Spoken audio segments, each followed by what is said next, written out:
دیکھیں بنیادی طور پہ جو بھی سوالات اٹھ رہے ہیں وہ بالکل جائز ہیں. اس وقت عمران خان کا خاص کر یوتھ اور خواتین جو ہیں وہ جس طریقے سے مجھے پورٹرے کرنے کی کوشش کر رہے ہیں یا تحریک انصاف کی لیڈرشپ کو پورٹرے کرنے کی، یہ ان کا حق ہے. مجھے پہلے خان صاحب نے جب میری ملاقات وہاں پہ ہوئی 7:15 بجے صبح، جب میں نے اصرار کیا کہ خان صاحب مجھ سے اللہ تعالیٰ عزت دینے والا ہے، لیکن آپ کے نام سے جو قربانی میں نے اس آزادی کے لیے دی، مجھ سے محبت کرتے ہیں خان صاحب، اور اگر یہ میں بات کروں گا، میں نے کہا کہ میرے پاس جو ہے آپ کے مقرر کردہ نامینیٹڈ جو ہے چیئرمین اس کو کہیں، تو خان صاحب نے کہا تمہاری قربانیوں کی وجہ سے میرا یوتھ صرف تم پہ یقین کرے گا، اس لیے تم نے یہ بات کرنی ہے. میں نے حالانکہ یہاں پہ کہا کہ مجھ پہ تو گیگ آرڈرز ہیں، کوئی ٹی وی نہیں بتایا. اس نے کہا کچھ بھی ہو میرا پیغام تم نے دینا ہے. میں یہاں سے شروع کرتا ہوں. جب دوسرا سوال میں نے ان کو کیا، میں نے کہا خان صاحب کہنا کیا ہے؟ انہوں نے کہا کہ تم نے جو سچ ہے وہ کہنا ہے. اور میں نے کہا خان صاحب سچ کیا ہے؟ انہوں نے کہا سچ یہ ہے کہ انتشار اور خون ریزی سے میں آج اپنی پارٹی کو، اپنے ملک کو، میں اسٹیٹ مین ہوں. میں وہ تاریخ مرتب کرنے جا رہا ہوں جو کسی سیاسی لیڈر نے پاکستان میں تاریخ مرتب نہیں کی. اس لیے میں اپنی پارٹی کو، اپنے پاکستان کے مستقبل کو بچانا چاہتا ہوں، اور جس کے لیے آج ہم اپنے اس جلسے کی قربانی جو ہے وہ دے رہے ہیں. اب میں آتا ہوں اس بات کے اوپر کہ یہ کیسے ہوا. میں جلسے آپ کو یہ آپ کے علم میں ہونا چاہیے کہ 2011 سے جو کچھ بھی میرے پلے میں مالی مدد ہے، 2011 سے شاید ہی کوئی ایسا جلسہ ہوگا ضرور، لیکن شاید ہی کوئی ایسا جلسہ ہوگا پاکستان کے دور و عرض میں، چاروں صوبوں میں، کہ جو میری موجودگی میں میرا ایک ہی حلقہ ہے کہ میں پٹھان کمیونٹی کو جو لے کے جلسے میں آتا ہوں، اپنا خرچہ کرتا ہوں. کچھ جلسے والوں کی باقاعدہ طور پہ جو ہے 2011 سے عادت بنائی ہوئی ہے کہ مدد کرتا ہوں، لیکن شاید ہی کوئی جلسہ ہوگا. اس لیے اس جلسے کے اندر بھی جو قیادت ہے بابر سلیم خان ہیں، آپ کے زاہد ہیں، جو دوسرے ہمارے ایم پی اے ہیں، انہوں نے مانسرا سے جلوس لے کے آنا تھا، ریلی لے کے آنی تھی. اور میں باقاعدہ طور پہ تقریباً 4 یا 5 بجے کے قریب جو ہے اپنے کور کمیٹی کے ممبران کو بتا دیا تھا کہ میں اپنی مخصوص ریلی کے ساتھ نامعلوم مقام سے آؤں گا. میں نے 50 گاڑیوں کا انتظام لوگوں کا کیا ہوا تھا.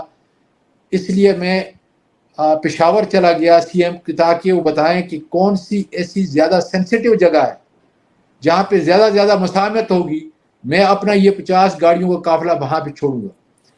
میں نے سب سے پہلے لوگوں کو کہا تھا کہ صبح سویرے 11 بجے آپ نے جو پشاور کا ٹول پلازا ہے وہاں پہ پہنچنا ہے. پھر وہاں پہ گیا، پوری قیادت بیٹھی تھی. عمر ایوب خان تھے، شبلی فراز صاحب تھے، آپ کے عباسی صاحب تھے، بریگیڈیئر عباسی، مصدق عباسی صاحب تھے، اور کچھ لوگ تھے. ان کے سامنے یہ ساری چیزیں طے کر رہے تھے ہم. تو انہوں نے کہا کہ نہیں، آپ اپنے قافلہ ثوابی کے انٹرچینج آپ لے کو کے سواتی صاحب ذرا میں نا میٹنگ کی طرف ذرا تھوڑا سا توجہ دینا چاہوں گا.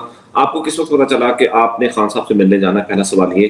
آپ کی میں اصل میں نا میرے ساتھ ڈاکٹر ہمایوں محمد صاحب بھی ہیں. میں چاہتا ہوں کہ ہم اگر ان کو بھی اپنی اسٹریم میں ایڈ کر لیں ذرا پلیز، اور ان کو ویلکم کر لیں کہ وہ ہمارے ساتھ ہیں. السلام علیکم ڈاکٹر صاحب.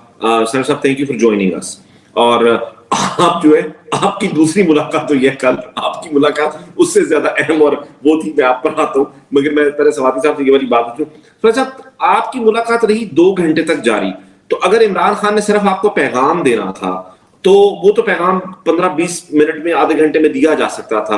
تاثر یہ ہے کہ شاید آپ لوگ، اور یہ میں چاہتا ہوں کہ آپ اس کو بتائیں ہمیں کہ کیا آپ نے عمران خان کو کنونس کیا کہ یہ تمام چیزیں ہو رہی ہیں اور آپ کو یہ جلسہ کینسل کر دینا چاہیے، یا کہ خان صاحب آلریڈی اپنا مائنڈ میک اپ کر چکے تھے اور انہوں نے آپ کو اپنا فیصلہ سنانا تھا؟ سر خان صاحب کو مطلب میری ذہنی کیفیت یا میرا اتنا نالج ہی کیا ہے کہ میں خان صاحب کو کنونس کر سکوں. خان صاحب کے ساتھ 5.5 مہینے جو ہے میں زمان مجھے پاک میں آواز رہا نہیں آ ہوں. رہی ہے. خان صاحب کے ساتھ میں 5.5 مہینے زمان پارک میں رہا ہوں. ہمیشہ ہم ان 5-6 مہینوں 5.5 مہینوں کے اندر جو ہے اکیلے گاڑی کے اندر جو ہے سفر کرتے تھے. کل بھی میں نے یہ جو وہاں پہ یہ بات کی اور ظاہر ہے کہ وہاں ریکارڈنگ تھی کہ میں نے کہا کہ 9 مئی کے واقعے کے اندر عمران خان یا اس کا کوئی ساتھی شامل ہوتا تو سب سے پہلے مجھے پتا ہوتا، اس لیے کہ کوئی ایسی چیز نہیں تھی خان صاحب کی جس کا مجھے علم نہ ہو، پوری مشاورت وہ کرتے تھے۔ اب بات یہ ہے کہ میں تقریباً خان صاحب کے کمرے تک پہنچا ہوں تقریباً 7:15 بجے کے قریب، میں اور بیرسٹر گور صاحب، اور وہاں سے جب نکلے ہیں تو میرے پاس گاڑی نہیں تھی، میں نے ڈرائیور سے باہر پوچھا، بالکل جیل کے دروازے کے باہر ہمارا ڈرائیور کھڑا تھا وہاں پہ، تو اس سے پوچھا تو میں 5 منٹ کم 9 کے اوپر جو ہے وہاں سے نکلا ہوں۔ تو یہ سمجھ لیں کہ تقریباً کوئی پونے 2 گھنٹے کے قریب، پونے 2 گھنٹے کی بات چیت تھی، جس میں بڑی تفصیل سے انہوں نے مشرقی پاکستان کا اب کا جو واقعہ ہے اس کا ذکر کیا کہ اس وقت پورا ملک جو ہے اس سے بھی بری حالت کے اندر ہے، اور ایک تیلی لگانے کی بات ہے، اور میں چاہتا ہوں کہ میرا ملک بچ جائے۔ انہوں نے بہت سارے گلے کیے جنرل عاصم منیر کے متعلق اور اس کی جو ہائر کیے اس سے کیے، کہ میں سمجھتا تھا کہ باجوہ کی پالیسیاں جو ہیں اس کو دوبارہ نہیں کیا جائے گا، پاکستان کی شناخت ختم ہو چکی ہے، اور ہم اس لیے بھی کھل کے بات کرتے تھے کہ ریکارڈنگ کے اوپر جو بھی اسٹیبلشمنٹ کے لوگ ہیں، اس کے انچارج ہیں، وہ سنیں کہ اس وقت پاکستان کو کس چیز کی ضرورت ہے۔ اس وقت یہ بات نہیں ہے، بلکہ میں سمجھتا ہوں کہ عمران خان کی رہائی سے زیادہ اس وقت، کیونکہ عمران خان کی رہائی پاکستان کے وجود سے جڑی ہوئی ہے۔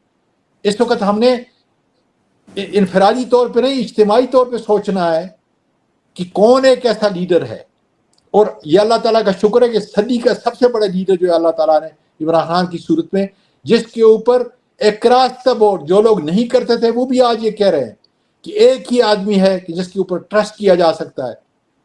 اور میرے لیے سب سے بڑا یہ ایک آپ سمجھ لیں چیلنج تھا کہ کیا میں اتنا بڑا بوجھ اٹھا سکتا ہوں، اس لیے کہ عمران خان کی اس پوری جدوجہد کے اندر، آزادی کے اندر مجھ سے لوگ محبت کرتے ہیں، کسی مسجد میں جاتا ہوں، بازار میں جاتا ہوں، لوگ سیلفیاں نکالتے ہیں۔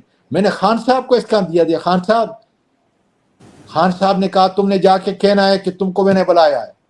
چل ٹھیک ہے، میں دوبارہ خان صاحب نے پھر میں اس کو ریپیٹ کرتا ہوں کہ ساری چیز اس نے کہا تم نے سچ بولنا ہے۔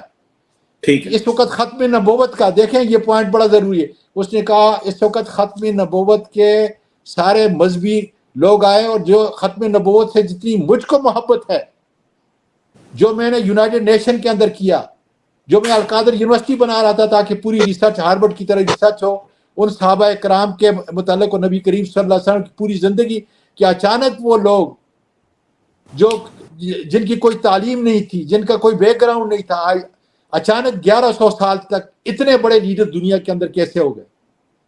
تو اس لیے اگر یہ انتشار ہوتا ہے تو یہ ہمارے گلے میں پڑے گا، اور میں سمجھتا ہوں کہ خان صاحب نے یہ جلسہ کینسل کر کے، اور میں اپنی لیڈرشپ پی ٹی آئی کو بھی داد دیتا ہوں، میں علی امین کا بہت بڑا کردار ہے اس کے اندر، اس کو بھی داد دیتا ہوں کہ ختم نبوت کے نام سے جو انتشار ہونا تھا، اور اس کے احترام کے طور پہ جو ہم نے اس انتشار کو بچانے کے لیے اپنا جو جلسہ کیا، یہ بہت بڑی قربانی تھی ہمارے یوتھ کے لیے، ہماری بیٹیوں کے لیے، ہماری لیڈرشپ کے لیے، لیکن میں سمجھتا ہوں کہ یہ جائز قربانی ہے۔